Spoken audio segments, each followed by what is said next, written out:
folks, but my congratulations go out to our three outstanding seniors. Your achievements over the last 4 years have just been truly outstanding, and very appreciative of everything that you've done, and certainly our best wishes to you as you move on with your careers. Tonight marks a bittersweet moment in the history of women's basketball at Franklin Pierce. As we know, our seniors are about ready to play their last regular season home game in this building. Our head coach, Steve Hancock, will be coaching his last regular season home game as our head coach.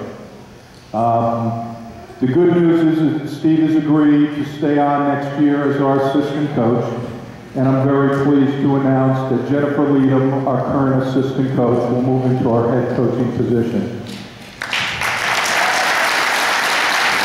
Now, having made that announcement is just a small portion of what I want to briefly touch on tonight.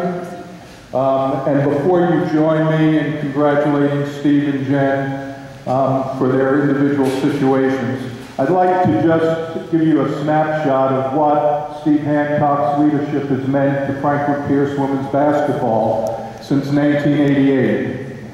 I've known Steve for a long time and finally convinced him to come to Franklin Pierce in 1988 and take on our women's basketball coaching position.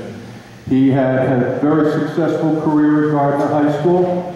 It was my second attempt to bring him here, and was finally successful on it, and certainly one of the finest hires I've had during my tenure at the university.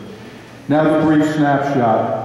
In his first tenure as head coach here was 1988 to 96. During that time we had 3 NCAA tournament appearances, and we won 2 New England Collegiate Conference championships. But Steve had another calling, and that was to go back to Gardner High School, where he remained during that time as an elementary school teacher, and go back and finish his career there, as well as serve as vice principal at Gardner High School until 1996, when, after 35 years, retired from Gardner High School. And when I learned that, even though we had a very successful head coach here at the time, I thought it would be great to bring Steve back. So Steve in 2006, was good enough to return to the university, and during his 3 years as assistant coach to our head coach at the time, Mark Swayze, we, I guess, had our glory days where we went to 2 Elite Eights, played for the national championship in '09, lost the national championship team. And then Mark Swayze left in May of '09, and Steve was asked for a second time by myself to take over the program. And he graciously accepted. And all that Steve has done in that 3-year period was take us to a 3rd consecutive Elite Eight, where we advanced to the semifinals and got beat. Last year, and also in '09, we won the Northeast 10 championship. And last year, we had a very successful year, finishing 2nd to Bentley, and again an NCAA tournament bid. And this year, we currently reside 7th in the region, certainly on the bubble, and hopefully that will get a 3rd consecutive NCAA bid in his tenure. Steve's overall record only speaks a portion to what I want to wrap up with here. He was 208 and 112 going into this evening's game. It's a 65% winning percentage over his 2 different tenures. His most significant contribution, though, I think is more so than just wins and losses. Steve's put a face on this program that I'm not sure many people could have done. Steve is extremely well respected by his coaching colleagues.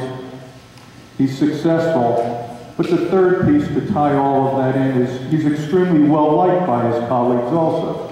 You also know that in this business it's very competitive, and when you win often, which is what he's done, that third piece doesn't always tend to come into play. And I've often referred to him over the years as the unofficial mayor of Gardner, Mass. But he truly is an incredible talent and a gentleman that has served us incredibly well and has provided a unique and exceptional experience for all the women that he's come in contact during his 11 years as head coach and 3 years as assistant coach.